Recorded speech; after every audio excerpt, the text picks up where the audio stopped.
And in today's episode, we're going to discuss the importance of recognizing and celebrating your frontline teams during a crisis. So Adnan, what gave you this idea that right now we should really be focusing on our frontline employees?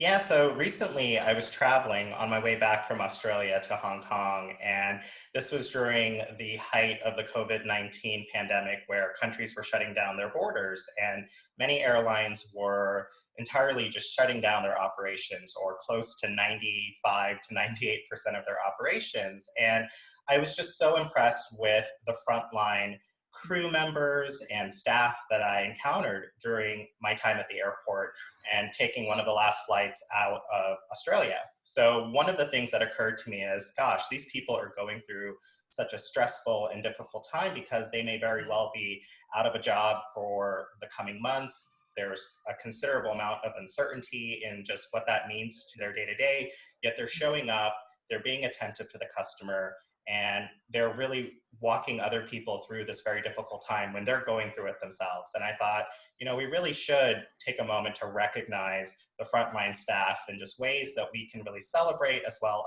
as empower them.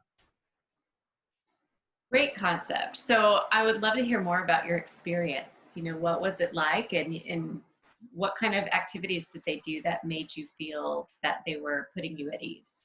Yeah, so I think the most helpful part was they just actively listened to what each customer's problems were. So recognizing that, say, Australia, Sydney Airport, everyone is leaving, but they're all going to different destinations. And depending on where you're going, there's going to be different restrictions in terms of travel, who can come into the country. And you really have to listen to the individual that you're speaking to and what specific problems they're having, because it's very specific to that individual, and the solutions that you can offer them will really vary person to person. So what I really appreciated was the fact that the ground crew, they really took the time to ask, where are you going? Are you a resident there? Are you just visiting? Because these are the details that we have right now on the ground. And then for certain individuals, you could tell they were going through a very stressful time because they weren't sure that they could even get a seat on the flight. So we had individuals that couldn't find a seat. They had tried calling in, but many of the customer service representatives on the phone were very overwhelmed, and it was 4 or 5 hour wait. So I thought what they did really well is they listened, and that they also came with information. And this is information that is changing very rapidly and quickly, but they're very well informed, and they're helping each person the best to their ability. So I thought they did that very well. And that was on the ground.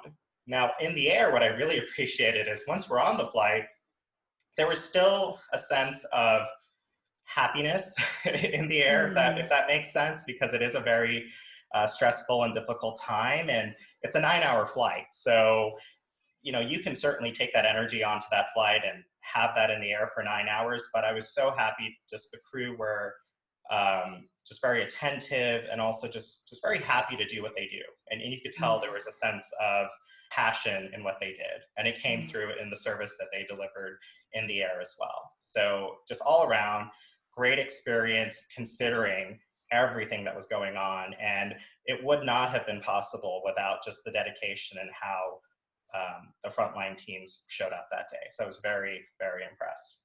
That's incredible. And you think about something like a pandemic. I guarantee you that was never in their business continuity plans. How are we going to deal with our customer service representatives and our flight crews if there's a pandemic going around the globe? And I think what this really highlights, and the opportunity for us as we move forward past the pandemic, is it could be a hurricane. It could be any kind of disruption that you don't anticipate.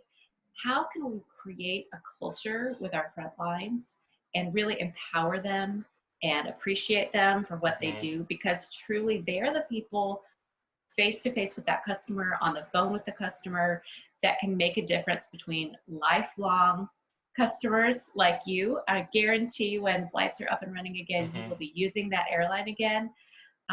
And then a customer that maybe will go off and tell their friends, don't ever fly this airline, don't ever buy from this place because I had a terrible experience. Yeah. So this is an opportunity really for supporting people, but also for dollar signs.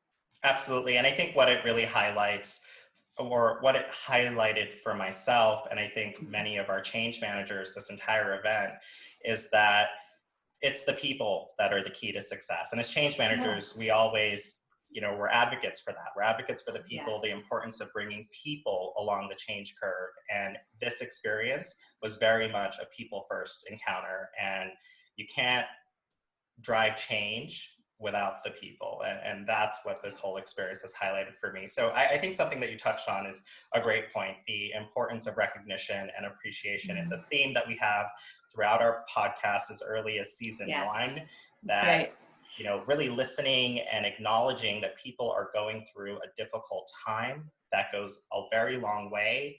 Giving thanks, so hearing just that you've done a job well done under a difficult circumstance, people appreciate that. I know I do when I hear that from Yeah. and then if you can, I know financially it can be challenging during an unpredictable event like a hurricane or an unexpected storm, a pandemic. Monetary awards, I think monetary awards certainly go a long way as well. Any kind of communications, calling out Mhm. individuals who are acting in a special way that you want to highlight. I'm thinking about ordering lunch. If you've got, Mhm. a big call room with a bunch of customer service Absolutely. representatives, just ordering them lunch once a week. I mean, that is such a great benefit and a real way to show a tangible thanks.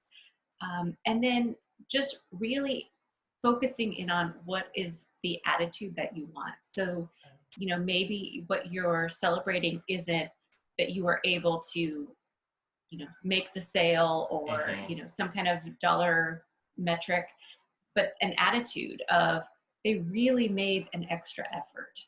They really tried. And even if they lost the sale because of unpredictable circumstances that they could not control, that's the posture that you want to reward. So be really clear as a leader what you are trying to do.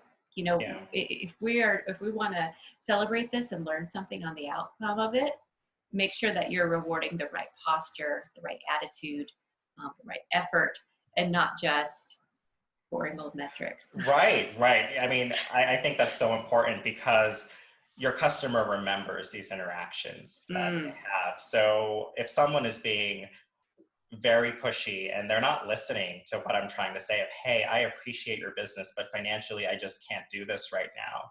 mhm. They appreciate someone who's empathetic and understands that and can say, we totally understand. We will work through this. Maybe we don't make the sale today, but let's maintain the relationship. That is the That's right. long-term view that we want in all of our cultures, right? So that's such a great point. And that won't come through in a metric. In a metric, it'll come through as, oh, this person didn't make the sale. Correct. That's not a good thing. So it's so important to move just beyond the metrics. Such a good point. So, talking about metrics, empowering your staff with really clear boundaries. So, we might think of that as being a negative, like what you can and can't offer a client. But if you just say, do whatever it takes, if they call you and they need something, just do whatever it takes to make that sale. I guarantee you that person is going to be thinking, I could lose my job if I give it to Right. them for free. So, I'm just going to offer a little bit. Whereas if you say, hey, you can offer free shipping and up to 20% off, or, free drinks on the flight, or whatever it might be, any special perk that they can provide, and then give them the freedom to utilize those when and where it's appropriate. I guarantee you people are not going to abuse this. They're actually going to feel really empowered to use it at the right time.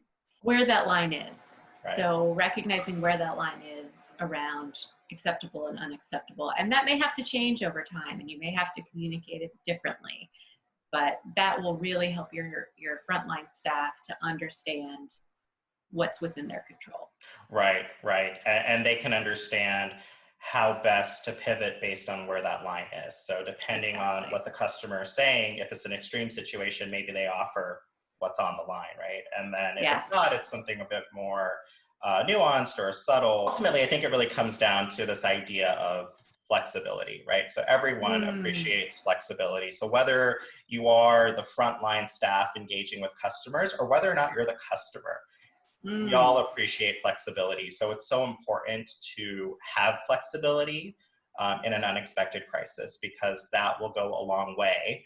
But it's not easy, right? So anytime you're offering flexibility, there's that element of judgment, and different individuals have a different understanding of how best to tackle a situation. So, so this really gets into something, an important topic on empowering staff. And how do you best do that? Because empowerment's not something that, hey, now you're empowered and that's it. It's really creating an environment of empowerment where people embrace that mantra, and then they use their own judgment to be empowered and maintain the corporate culture that you want to instill. So how do you do that? Kara, any ideas there? For sure. Well, first of all, we talked about this earlier, just listening, and listen to your frontline staff. Don't just look at a dashboard that comes out once a week and think you understand that department. Listening, and also if it takes you getting on the phones for a couple of hours every once in a while, if it takes you sitting in a staff meeting where people are discussing their pain points, and what you'll get out of that is some really tangible steps you can do to empower your staff. I'm thinking if, for example, there is a system that you use and maybe there's a functionality that you have not deployed for whatever reason, but it would really solve a lot of the pain points and allow your frontline staff to meet the customer's needs better, whether that's access to data or just something of that nature. Wow, what an opportunity to really listen to the frontline staff and enable the business through that avenue. So that's my number one recommendation is listening and then responding to what you hear. Absolutely. And in terms of responding, I think there's always an appreciation in making changes that take you in the right direction. So some of the problems and just what you're hearing from your frontline teams, you may not be able to resolve them in a day or a few weeks. It could be a longer term fix, but there's something to be said about making small changes that make a difference. And I think people ultimately appreciate if you make just the small changes, because it shows that you're hearing what they're saying, and you've taken that to heart, and you are making the changes that you can make today with an eye on, you know, the larger fixes down the road, because some things just can't be changed overnight, right? But I think anytime we can do small wins, I think in a crisis scenario, it certainly goes a long way.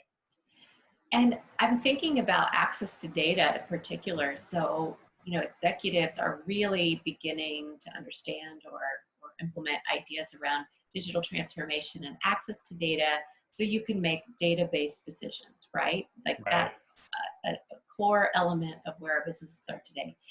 Find ways to do that for your frontline staff as well.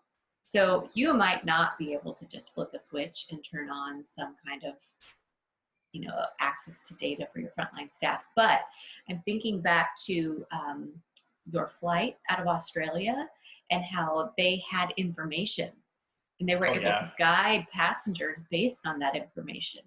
How powerful would it be if all of our frontline staff were able to have that same level, knowing that it changes moment by moment? There's still going to be problems with it. You know, it's never going to be perfect, but when those frontline staff have access to things to be able to make decisions, that is when it's really, really powerful, and they can feel empowered because they have the data to make those decisions. That's such a good point. It really gets down to transparency. So, you know, if you have transparency and you have visibility into the data, you can make a much more informed decision. I think that's a really good call out, Kara. The only other thing I would add in is the importance of a positive attitude. I think we all know this, but it just never hurts to reiterate this enough. Maintaining a positive outlook, a growth mindset goes a very long way in a crisis, whatever that crisis may be. I mean, it can completely turn the perspective of a situation. And I think it's so important that we all maintain a positive attitude. I think sometimes it's easy to be negative, and, you know, it can certainly overshadow progress. So if you need to, and if you're going through your own change and then you have to turn around and serve, in your case, hundreds of stressed out people who aren't sure if they're going to get home, Right. It would be so easy just to be stressed and negative, especially, you're thinking about your job on the line. I mean, am I going to have a job in 2 weeks? So Right. absolutely, if we as leaders can have a positive attitude for our employees and then expect that with the customer, I mean, just it culturally is going to make such a difference. 100%. Well, thanks for joining us today. If you have some great ideas around empowering your frontline employees during an unexpected crisis, join us over on the ChangeNerd community. We will continue the discussion and we would love to hear from you. Great. Thanks, Have a great everyone. day.